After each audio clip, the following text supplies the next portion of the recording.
Hey, welcome back to another episode of A Warrior Spirit, where we let the inner warrior shine in their light. Today, I have the pleasure of being with Ashleigh Evans. Ashleigh is the owner of Ashes Wood and Decor. She's a businesswoman, an entrepreneur, and more importantly, a shining light in this world. And I'm really thrilled to have her as a guest, and I hope you enjoy her story. How are you tonight, Ashleigh? So good. How are Yeah. you? I'm doing really good. Thank you. I appreciate that. Your story is a long and winding road, a lot of ups and a lot of downs. But I've been witnessing your transformation for about 2 years now.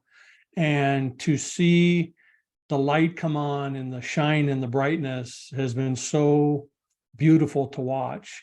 Can you share with us a little bit of your journey and how you got to this beautiful spot? Yeah. I have a lot of notes, and I'm more of Sure. a writer than a speaker. Okay. So I'm gonna roll with this because I spent a lot of time just sitting with myself and knowing that I was going to be doing this. And um it was such a beautiful experience just being and writing. It was very healing even still, but Well, I think you're a person who loves nature and being outdoors and communing that way. So did you get some of your insight from some of those little hikes and travels sitting with yeah, yourself? yes, I definitely did. Yeah. um I think my story is one that at the end of the day, um my hope is that it helps somebody else in their journey. And so I think the gist of my story is that I was married for 18 years and divorced him and then remarried another man and was with him for a year and a half. Um, and within both of those marriages, there was a lot of emotional, um, mental, in the one, especially physical abuse. And it's a long time to be in relationships with men that are supposed to love you, that are abusing you mentally, emotionally, and even physically. And so the details are my past. And I think that anybody that's been in an abusive relationship, um, there's so much to it that you can't share all the details, and you don't necessarily even want to. But that is my past, and it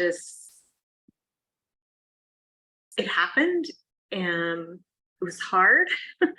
um, but it's not my Well, it roller coaster. doesn't define you is basically what you're saying. It's a part of your life and a part of your history, but it's not your present nor your future. And Right. you worked your way out of that and you survived it, and now you're shining and blossoming. So Yeah. yeah. Yeah, it's not my roller coaster of emotion every day. I'm not living in survival mode.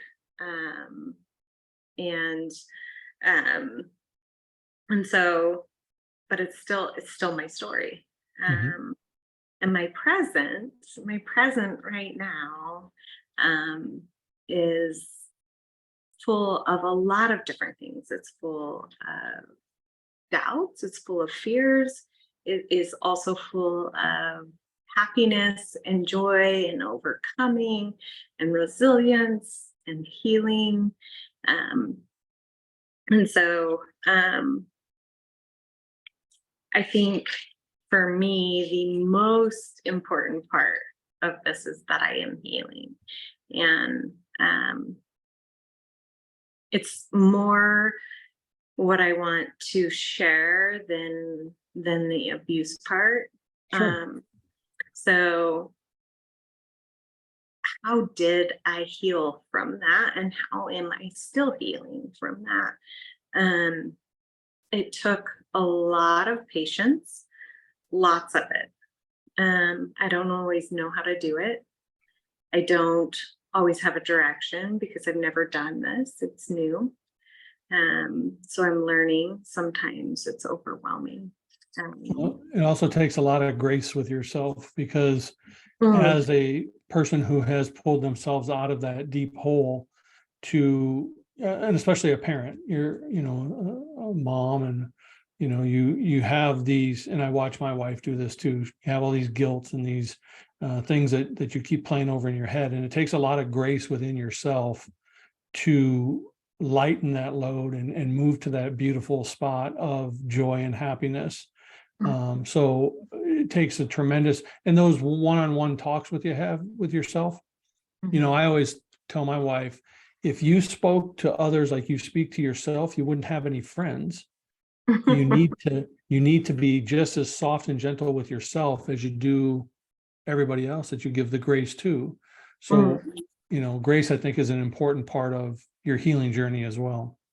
Yeah, it's so funny because I have notes just because I think that there's certain things I don't want to leave out. And sometimes in the moment of just speaking, you leave things out. And I literally, the next thing I was going to say was sometimes I have grace for myself.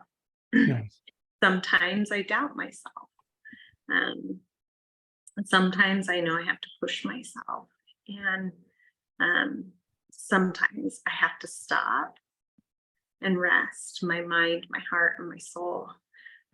Healing is so hard, and it's so worth it at the same time. And when I left Dallas, my second husband,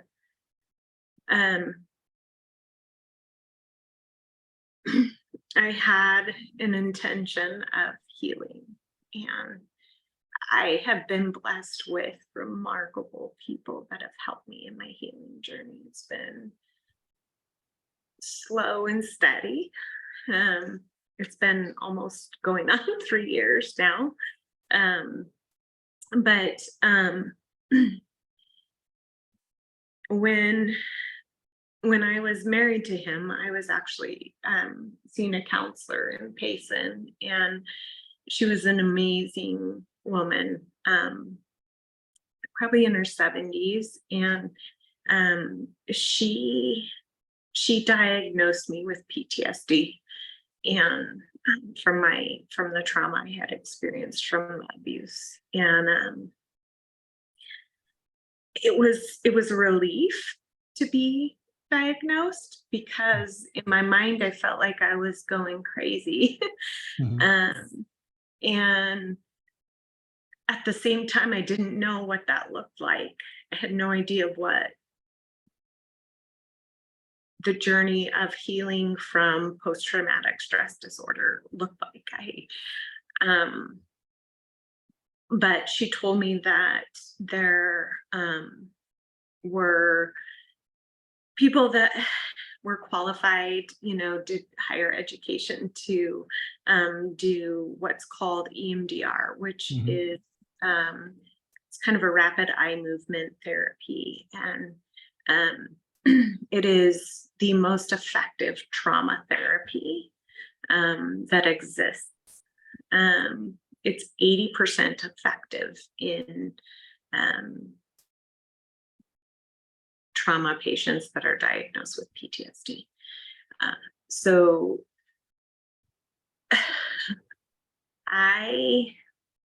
and part of that process was Wilkie, my counselor. She said, you can't live in the trauma and heal from the PTSD, because if you are still continuing and living in an abusive relationship, it's not, if you go and do EMDR, it won't change anything, because you're still living in a trauma mode. So you have to take yourself out of what is causing the trauma in order to heal from it. And so I set out on this journey. I left him. And that sounds so simple, but it was extremely difficult. And Well, I think many females who have been in abusive relationships can relate to how hard the first step of leaving actually is, because you are filled with the fear and the what do I do next and how do I make this alone and all those things that play in our mind. And so the fact that you were even willing to take that first step was talking about it, second step was actually doing it, and that takes a lot of courage, and it takes a lot of self-realization, because you have to weigh, is the pain of staying worse than the pain of leaving, and which pain is less, so I can go in that direction. And I think a lot of women can relate to that. Yeah. And I think what's hard about that is that you don't know what the pain of leaving looks like, right? Right. Because you can't know what the future is. Do you know what your present is? Do you know what you're living? And so the future and trying to figure out the dynamic of that is extremely scary. There's the financial part, there's the emotional part, there's the where do I live part. And then when you have kids, it's a whole nother world, Mhm. because they still need a roof over their head and food and love. And um, leaving it almost seems impossible, really. Mhm. Um, but it isn't. Um, and I think that's the beauty of it, that there is always a way. There is always a way.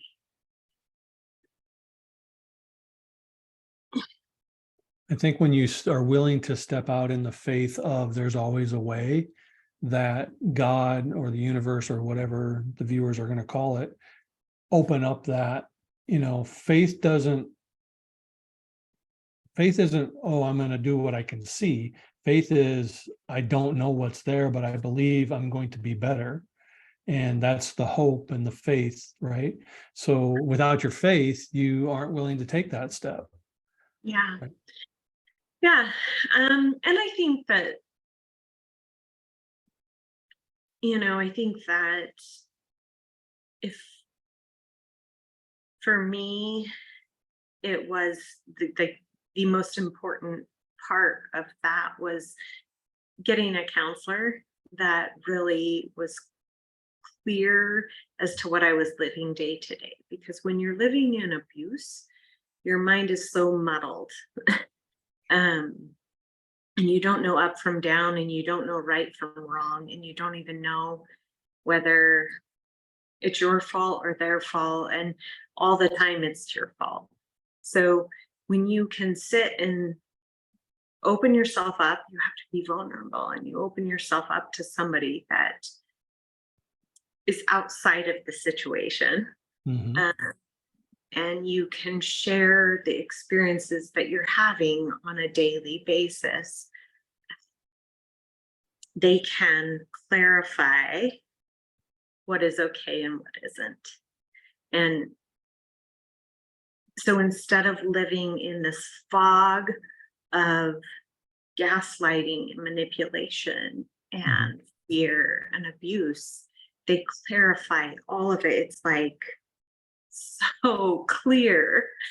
And with Wilkie, she would sit and tell me, I mean, she was like this old woman that taught piano lessons and was ready to retire.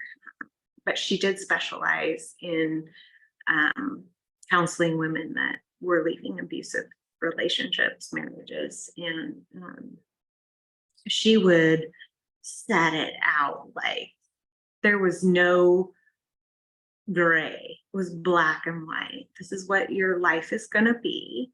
This is what you're going to have to do. And she never said you have to leave, Right. because women that are in abusive relationships, they get stuck in them. And there is a lot of fear of leaving. And if somebody were to just say, you need to leave, that doesn't work. They have to come to the place that they're ready. Mhm. And for her, she would say, she would give certain scenarios. So she'd say, if you're going to stay, how are you going to conform to him? Because you're going to have to, and it will be a continuous thing that you're always going to have to do. And it's never going to be enough. You'll always have to conform. So how are you going to make it the best situation that it can be if you stay with him? Mm-hmm. Now, if he hurts you again, what are you going to do if you don't want to stay with him in that moment? Don't wait till the next day, because there's this cycle that happens where they hurt you, you fall asleep, you make up, there's, in his case, never apologies, but a lot of time apologies. And then this, like, it's almost like you thrive for that like high of connecting with them again and feeling accepted by them again and feeling loved by them. And so then you brush everything aside that happened and you continue the cycle over and over and over and over. And the abuse gets worse. The manipulation gets worse. The words get worse. Everything gets worse. And so she kind of laid it out for me, like, what do you want your life to look like? Right. And after she explained it in those terms, nobody wants to choose that cycle of abuse. There is nobody that wants to choose that. At the end of the day, like, we don't. And so I told her, I said, well, if he hurts me again, this is what I'm gonna do. I'm gonna tell my kids what he did. That's not their fault. That was not their father. And I'm gonna call my parents. And because then I had to take ownership. I had to accept the fact that he was hurting me, because a lot of times with abuse, you disassociate. Mm-hmm. So there's a lot of emotion that doesn't exist when they're hurting you. And it's very weird because it kind of messes with your mind. So if a woman is walking down the street and a random man comes up and starts choking her, there's going to be a lot of emotion with that. A lot. But in an abusive marriage, that doesn't exist. So, because it's somebody you love, it's somebody you know, and then they can come and do something that's physically harmful to you, and you disassociate from it because it's somebody that you know. And so it's really hard to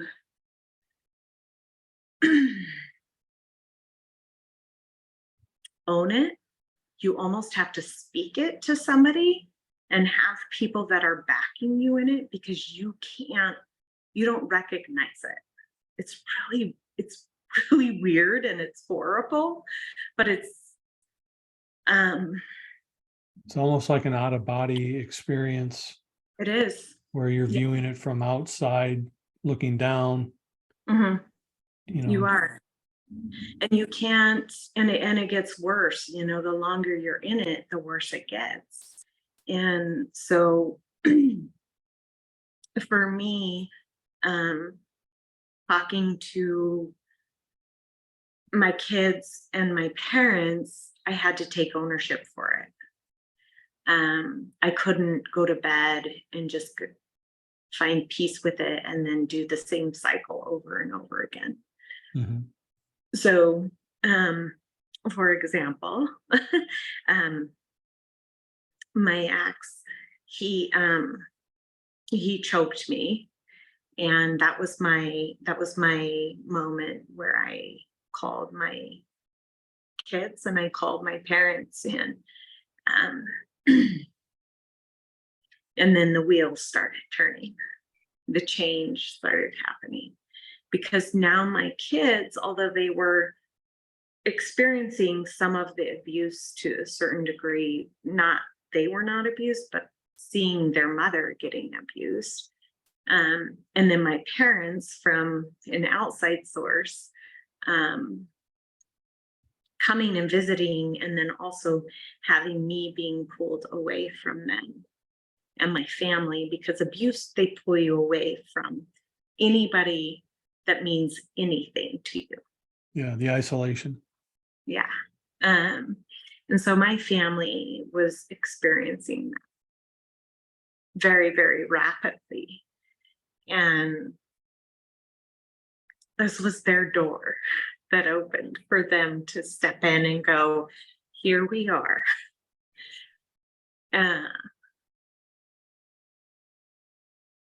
And they need that. Our families need that. Anybody that is in an abusive relationship needs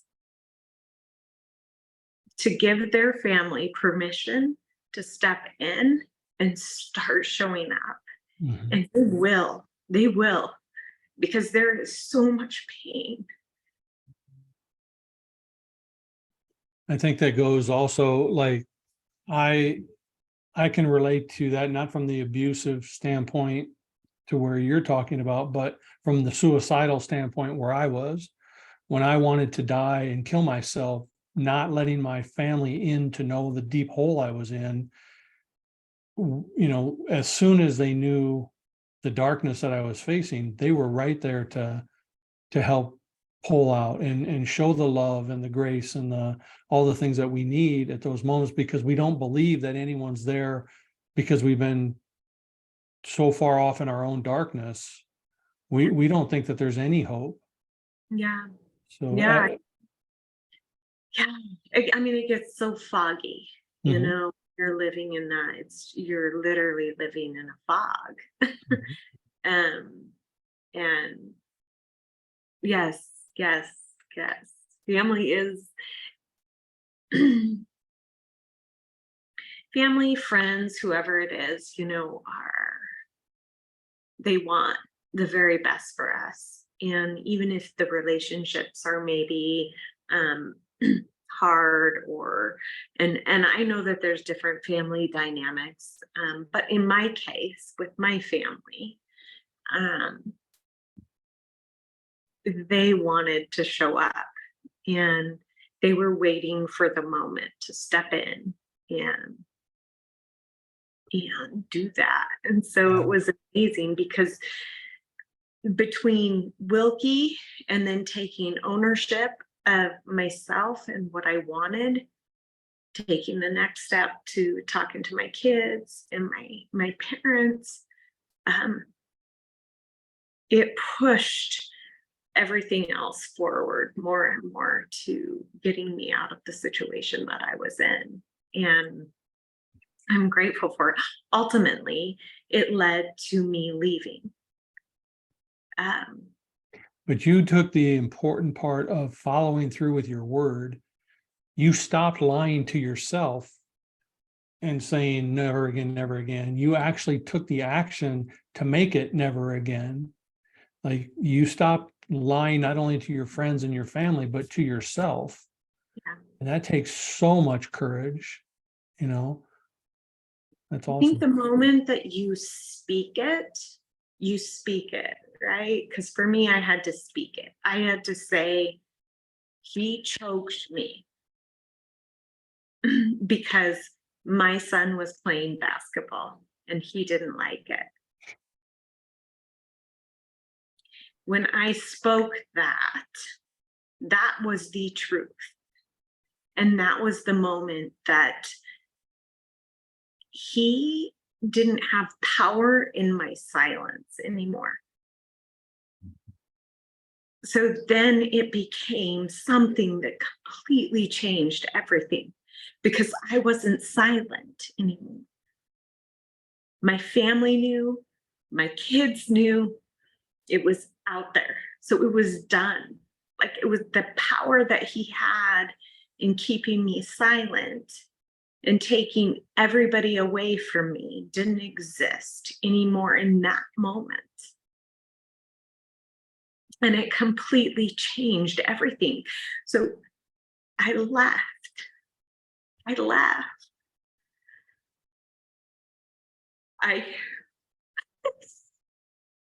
It was scary as hell because I didn't have a place to live.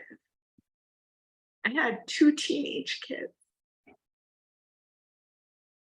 I had given up everything financially, emotionally, mentally for him. And I moved to his space and his place.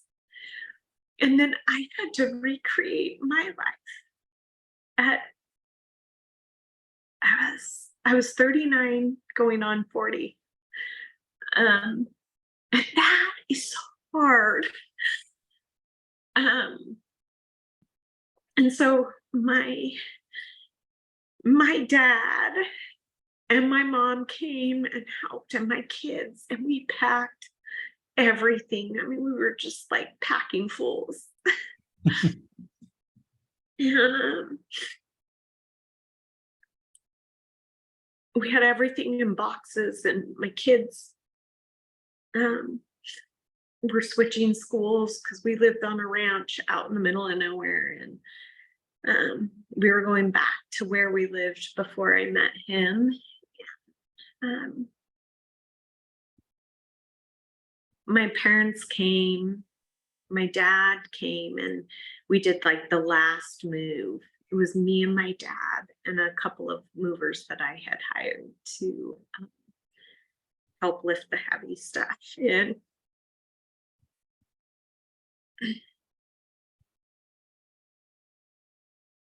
It's okay. Okay.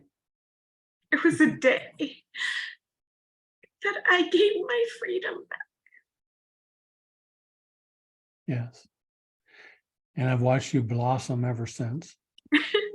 You I've not had the privilege of meeting you in person, although one day I hope my wife and I do get to have a meal with you. But I've watched you transform from that scared little girl to this beautiful woman. And it's been noticeable in your language. It's been noticeable in your messaging. It's been noticeable in your eyes. Like if I go back and look at the pictures from when I first came in contact with you from 2.5 years ago to today, it's an entirely different woman. I guess it totally is. It's so beautiful. Like I think, I was kind of going back on this journey, and it's been 2.5 years going on 3. Thank the Lord. I'm at year 3. I feel like it's a magical year. But the first year was survival after leaving. I was literally in complete survival mode. Mhm. And rightfully so. Yes. I was starting over. I was rebuilding my business that I had shut the doors to for 1.5 years. I bought this little condo in Anthem and was renovating it so that it was a space that my kids and I could live. And it was very dark. It was very hard. I can't say that there were happy moments at any time in that whole year. If they were very brief. But I set goals and I dug in, and it was grinding every day to just live and survive and not be in the place that I was. And there were moments I didn't know if I could do it. I mean, We find our inner strength. And that's why, I purposely named this a warrior spirit, Yeah, I because love it's people like you and stories like yours where we dig down and we do it even when we don't know that we can. And not only do you do it for others as well. Like, you know that there's people behind you that you need to help in spite of where you were, in spite of where you're, right? Those yeah. are the warriors, because a warrior doesn't always have to fight, but a warrior has to have the grit to fight when they need to. And you definitely do and did all of that. And imagine the first time where you had a week where you smiled for the whole week Mhm. was weird. I imagine it was like a foreign, like, oh my God, I'm actually peaceful enough to have some joy. Yeah, I think, there were, I think there's beauty in solitude, Mhm. as you're, for me, that first year was a lot of solitude. Um, and maybe there were a lot of fake smiles, just to smile, just because I wanted to see my smile. um, and there were, if I think back to it, there were certain moments where people showed up and my smile was my real smile.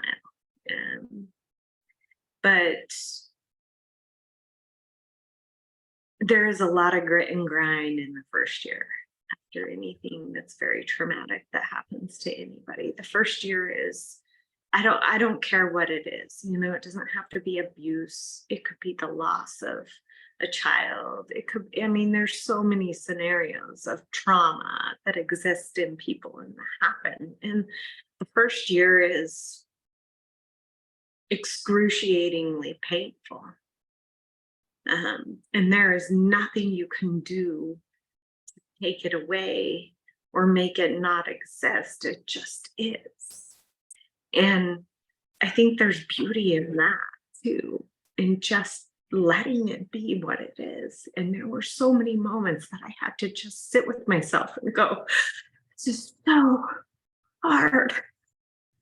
Just be with it, because there's nothing I can do to change it right now. I can get up the next day and I can push myself and I can learn and I can grow. But right now, all I have is sorrow and sadness. And that's okay. It's okay. It's okay to be in that moment of hard. Mhm. And we get so scared of that place because it's scary. It's dark. Well, There's I no think light. if you don't sit with it, then you just tend to push it down and it stays with you and you think that you've dealt with it, but it's still there. It's just covered and buried.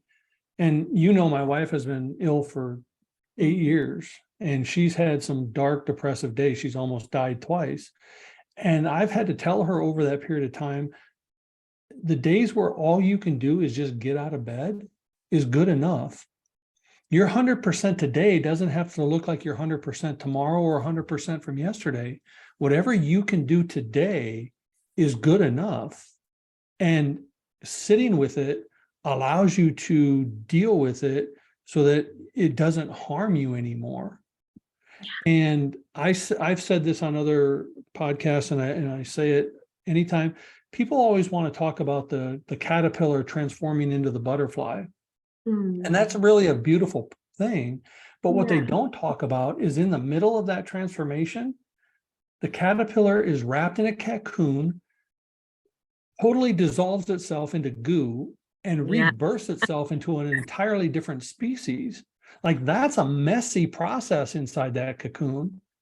But if it doesn't do that, it never gets to become the butterfly. And that's very similar to what you're saying now. If you don't sit with that, how are you ever going to blossom into the butterfly? And you said something really that has stuck with me on one of your writings. You talked about how one window opens, or when one door closes, another opens, but no one wants to talk about the hallway in between. And Yeah. sometimes you got to sit in the hallway. Yeah. And there is an in between. I mean, when you were talking about the caterpillar and the coming into the butterfly, I think it's a rebirth, Mhm. and um for me, I had experienced so many years of complete devastation, and then I had to get to a place where I created a new me. And the rebirth is so hard because there's parts of it where you're coming back to who you were before all of the trauma existed. And when it's so many years, you don't even realize, you forget who you were. Mhm. Um, and so it's like a rebirth, really.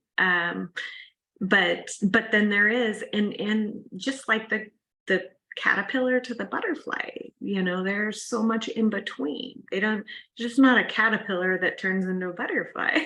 Right. Yeah.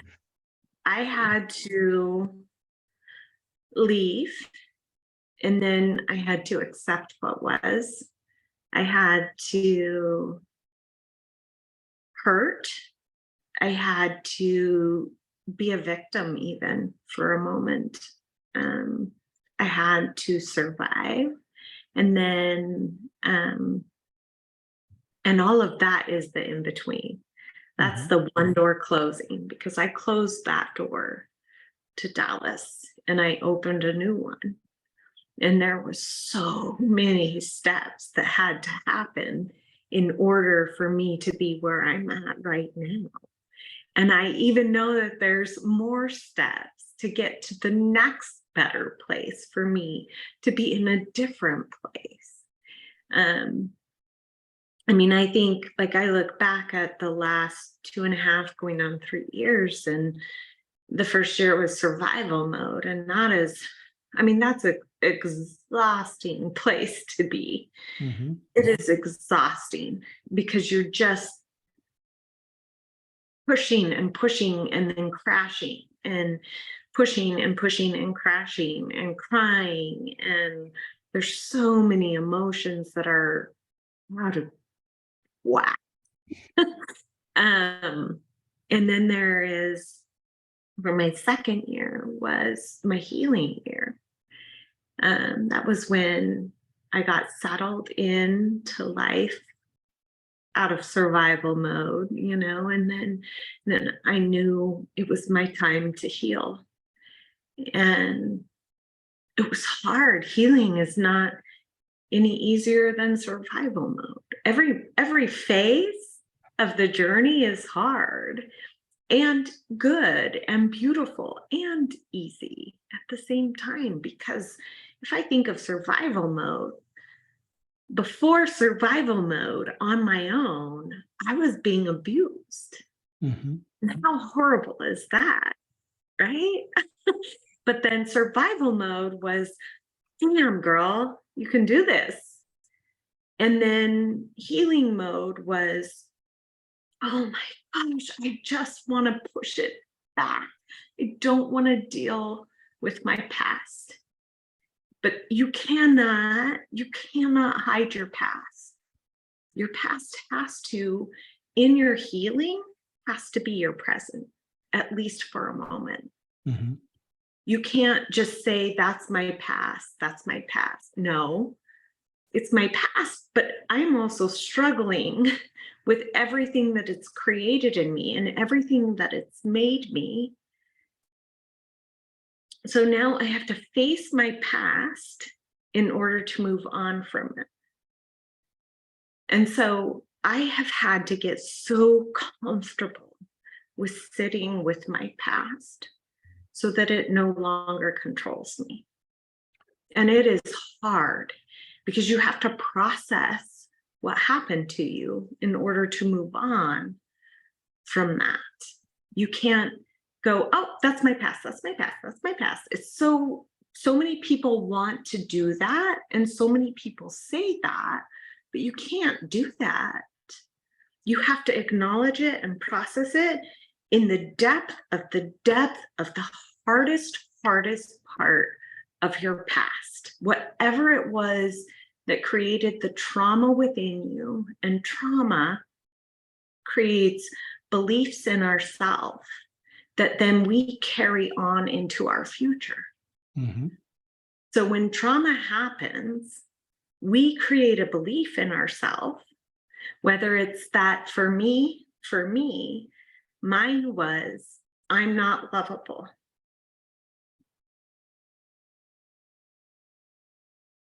And so that was my belief. And so everything that then went forward after leaving abuse was creating all these scenarios that made me feel not lovable. Mm-hmm. Because that was a belief I created within myself when I was being abused by the men that were supposed to love me. And so you have to acknowledge the belief that the trauma created within you and then reverse it. Mm-hmm. So my belief now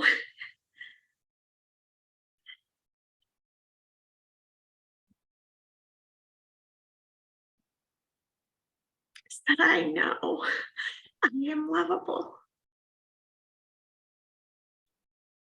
Yes. Yes. And so everything here forward, and it didn't just happen overnight. That did not just, I didn't go from feeling unlovable to feeling lovable. There was a whole healing process that had to happen, that in between, closing one door and opening another. I had to do all of the in between to get to the place that I'm at now. It takes a lot of work, and people aren't always willing to do that work. They sit and they say, well, first off, they tend to say, why me, God? Yeah. And they want to figure out why. And I often tell my clients, if you went to your refrigerator and there was something in the back of the refrigerator that was ugly and nasty, would you pull it out and wonder what it was, or would you just throw it in the trash? Like, it's not why, it's just get rid of it. And that is a process in and of itself. It's not a magic pill where suddenly you're in joy, but there's a danger between positivity and toxic positivity. The toxic positivity is like, oh, it's going to be sunshine and rainbows, and I've left this situation, so now it's all going to be beautiful. No, that's toxic. But the positivity of finding the hope and the faith and the fact that there's still work to do. You know, I've said this before. There's a pastor that once said, everyone's waiting on God, but what if God's waiting on you? Like, you still have to do some of the work. And until you're willing to face that dark space and sit with it and heal from it, you're not going to have the joy and the beauty, because you're not doing the work. And joy and happiness and you know, all those things that we strive for, they're destinations, not stopping spots. Because like you said, there's always a way to level up and level up. But you got to do the work at each phase. And your goal is to be strong enough to handle the phase you're in. So the next phase, you can handle bigger and stronger things.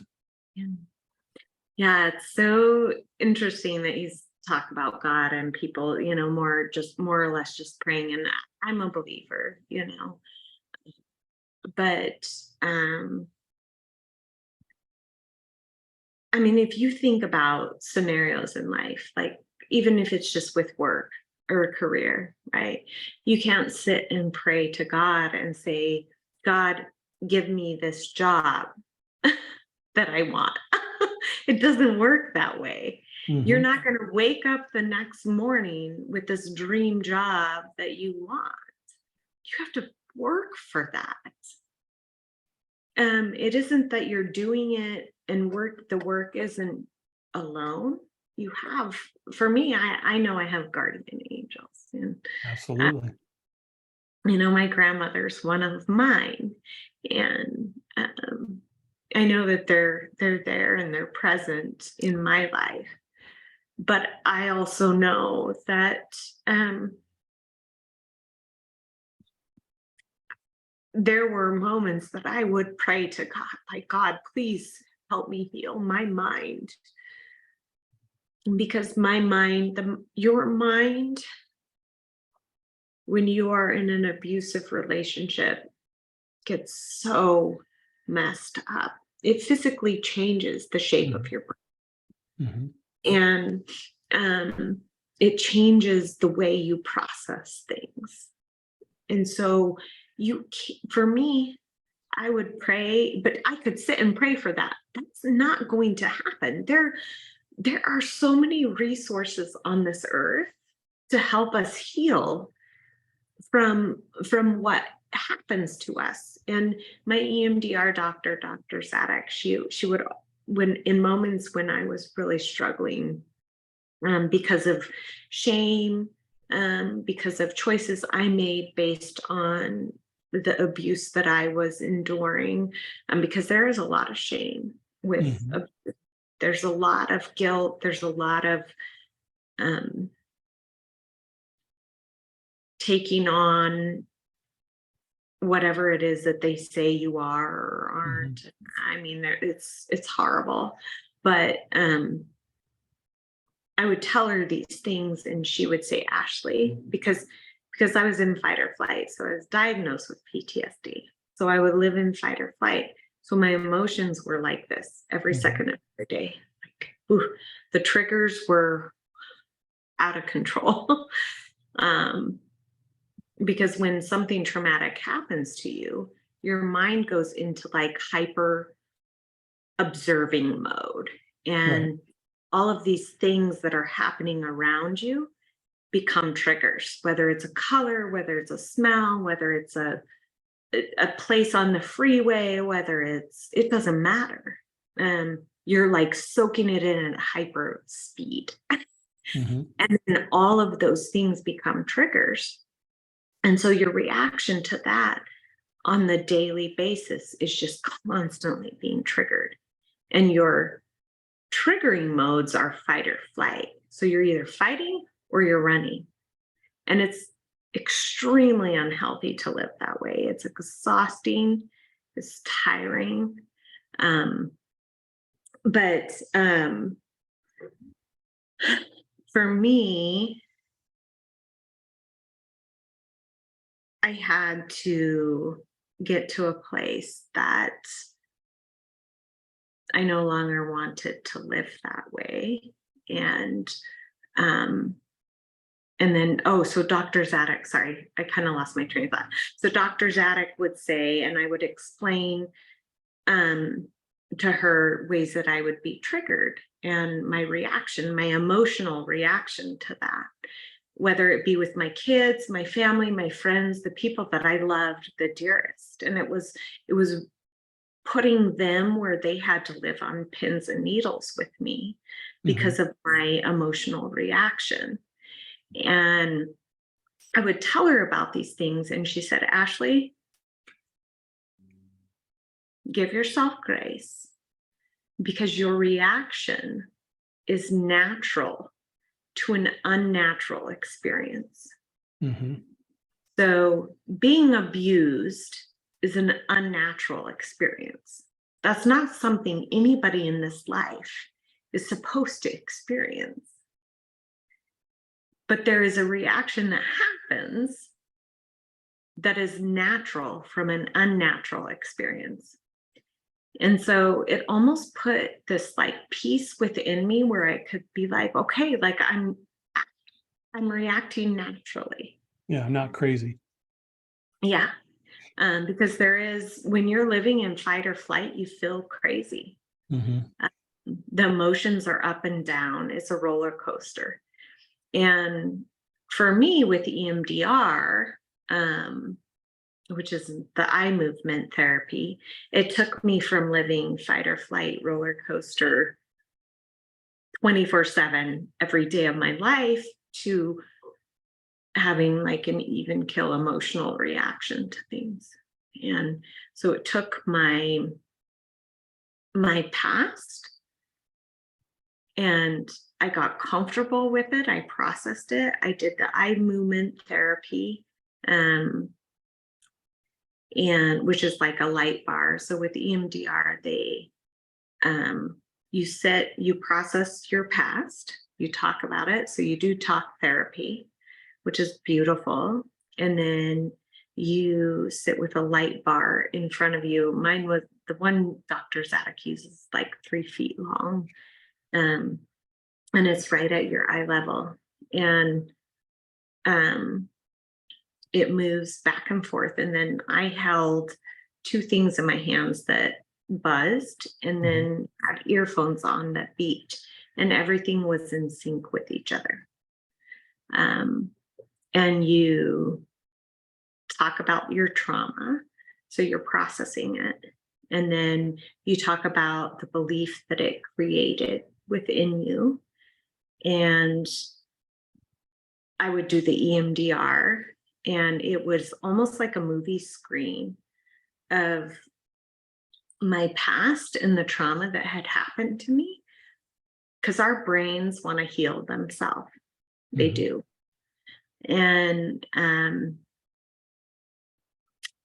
it was almost like I was watching a movie screen of the trauma that happened and the feelings that it created in me, when I would process the trauma. And so I had to acknowledge the belief that it created within me, which again was most of the time I'm unlovable.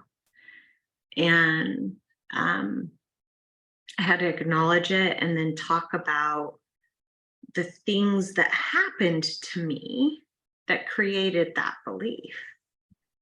Then I had to do the reverse. And Dr. Zadok always sits in front of me and she says, Ashleigh, what is your belief right now about yourself outside of those situations? What is your belief? And most of the time it was always, there were different scenarios, but this was my reoccurring thing, was I felt unlovable. She would say, or I would say, I am lovable. I am lovable. And that was my belief. That was my belief, despite everything that happened to me that made me feel unlovable. And then we do EMDR again. And with that belief in my head. And I would go from a 10 anxiety with a trauma to a 0 anxiety within a trauma within minutes. Yep. And it's beautiful.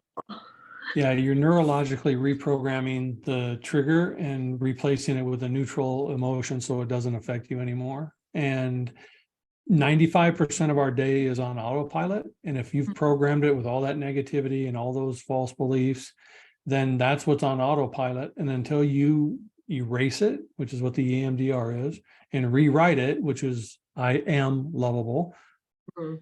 So you're rewriting your code. So now your brain believes the new processing instead of the old processing, and it takes the power away from those triggers. So now they're just events and not triggers. And it is an extremely effective process, but it is one that requires an extreme amount of willingness and work from the patient to take on and overdo, because it can be overwhelming at times, because you are forced to sit with all of that trauma, relive it and re-talk about it until it's no longer powerful over you. And that's why you are able to then believe something new. And we never rise above our self-belief. That's why people who win the lottery are broke again, because they didn't, not that their bank account changed, but their belief about money didn't change, and they don't know how to sit with it. They rise to where their self-belief is. Same with trauma victims. So since you've done all that and you're lovable now, what other things are you doing to be in this transformational happy spot? Yeah, so Yeah, first year was survival, second year was healing, and I'm still healing. And I love it, I think, but this year is third year is my year back to love. And um I if I look back to I'm going to stop you real quick. You couldn't see it, but I did. As you were speaking that, your eyes started to twinkle and you got this big smile on your face. So I know that you're healing and I know you're in your good journey. I yeah, I would have never guessed that I could have been here, my first year after leaving. But I own my own business doing carpentry, and I had to rebuild that, and I had to just dive in and do that in order to make enough money for a roof over my head and my kids' head and food in our bellies. Um and I honor that in myself, and it was so hard. But this year, so I have such a love for small town country life. Like, it's just in me. It was raised in a small town country life on a little farm. And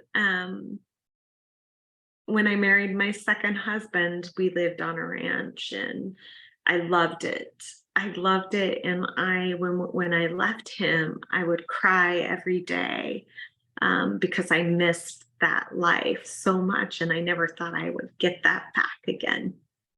And so this year, I am building a little house in the country, in Wickenburg, Arizona, and I'm going to have a shop that is separate from my house so that I can do my business in there and teach women's power tool classes, because that's a fire within me. I think it's beautiful when women have more tools to just do life, and whether it's hanging a picture on the wall or using a jigsaw or a chop saw or a table saw.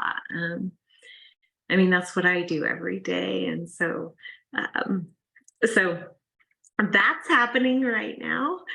And in a couple weeks, I'm going on my first cruise that I've ever been on. I've never been on a cruise with 45 other women, to the Bahamas. Right. And I have some bucket list hikes planned for this year. And, I have such a love for life. And it was so gone for so long. And now it's here and I'm living it. And all these things are happening that are beautiful and good. But you And so, created it, you did the work and you created it. And to go back to what we were talking about, many people just like they pray for the cake and they expect the cake to show up. But yeah. oftentimes God gives you the eggs, the flour, the sugar, and the butter, Mhm. and you got to make the cake. And you took all of that and you are now making the life that you wanted, based on the work you're willing to do and the darkness you're willing to face. And, giving back, I mean, teaching women how to do power tools and things like that gives them independence because now they can fix crap even if a man's not around. They can build their own house if they want to. And, you went from what am I going to do to now doing it and thriving. You're building your ranch, you're building your future. But what you're also doing is you're showing your kids that anything's possible if you do it. Yeah. Life is going to be hard, life is going to knock you down, but you can get back up and build the life you want. And that's Yeah. so beautiful. Yeah. I think, there's adventure and excitement in my life.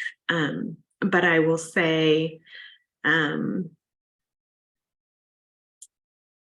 the most important thing and the most rewarding and the most fulfilling, the most healing thing that I have done is healing my relationships with my kids and my family and my friends. And there is so much strength and power in having healthy relationships with people. And um, I have probably the two most amazing kids in the entire world. No biased. Yeah, no, they're resilient, and they've been through a lot.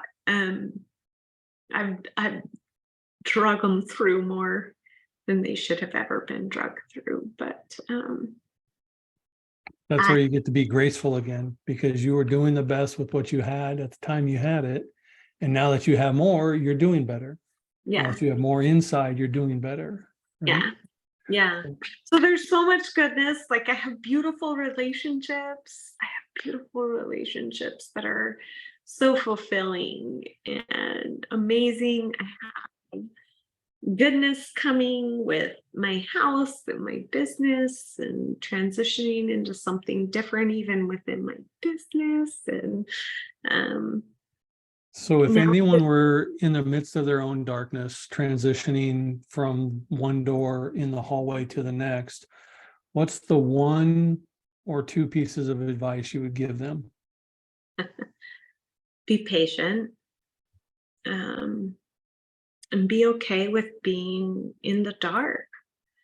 It is dark is dark, and it's hard to be there, it's hard to sit in it.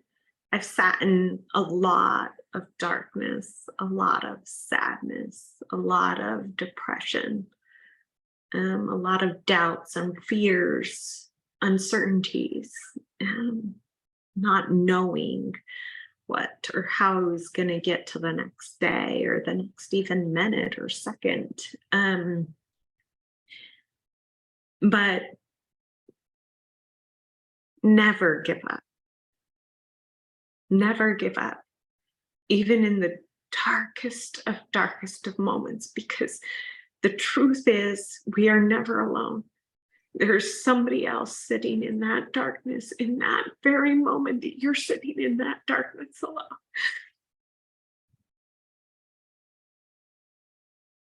And there is a brighter side that is coming. It's hard to see because there's so much fog and there's so much darkness that it feels so thick.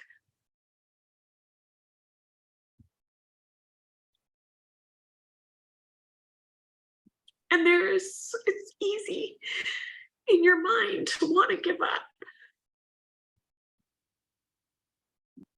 But it's okay to be in darkness. It's okay.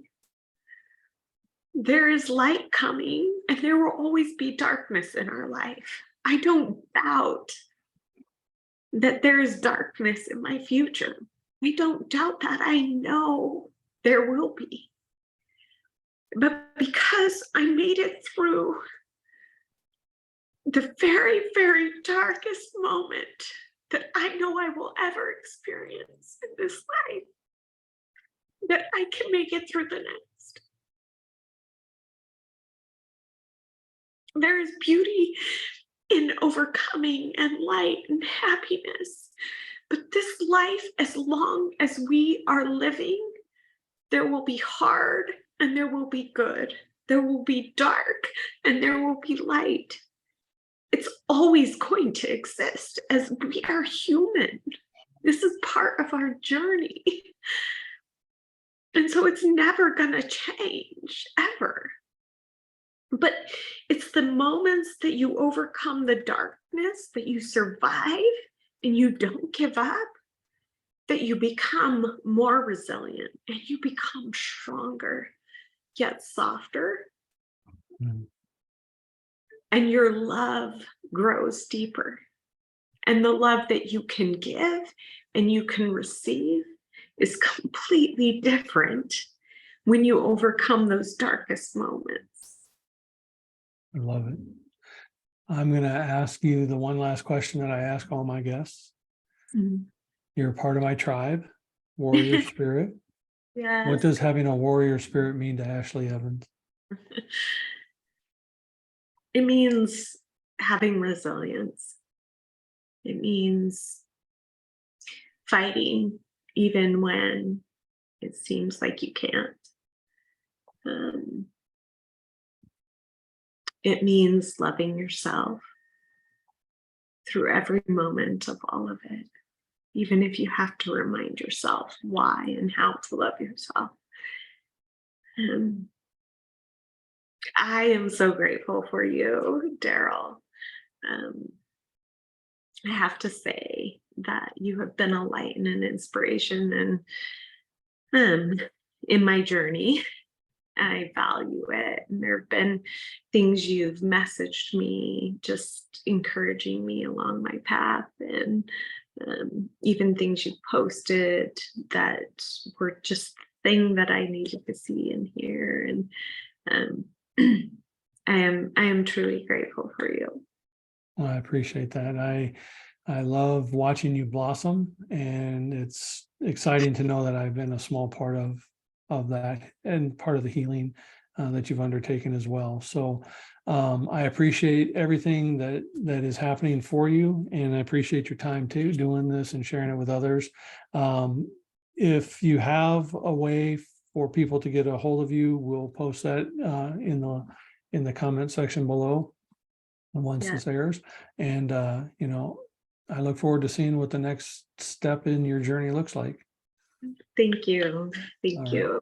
Well, have a blessed rest of your night. Thank you, you too. Bye.